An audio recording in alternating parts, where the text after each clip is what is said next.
مزید تفصیل دیے گئے بلال فیروز۔ جی بلال۔ جی بالکل، آج صبح کوئٹہ کے مصروف علاقے سریاب میں سیشن کورٹ کے باہر جو ہے جائیداد کے تنازع پر خاندانی جھگڑا جو ہے وہ ایک خون ریزی واقعے میں بدل گیا، جب ایک بھانجے نے جو ہے تیش میں آ کر اپنے چچا کو فائرنگ کر کے جو ہے قتل کر دیا، جبکہ واقعے میں ایک شخص زخمی بھی ہوا ہے۔ پولیس ذرائع کے مطابق فریقین جو ہے وہ عدالت میں پیشی کے لیے آئے تھے، جہاں عدالت کے باہر ہی تلخ کلامی شروع ہو گئی اور بات بڑھتے بڑھتے جھگڑے میں بدلی اور بھانجے نے پستول نکال کر جو ہے اپنے چچا پر فائر کھول دیا۔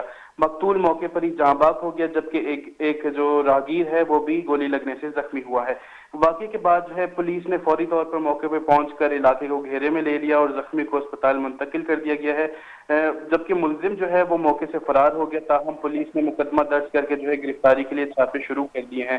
پولیس کا کہنا ہے کہ ابتدائی تفتیش کے مطابق واقعہ جو ہے وہ فارستان جائیداد کے تنازع کا نتیجہ ہے، تاہم مزید تحقیقات جاری ہیں۔ جی بہت بہت شکریہ۔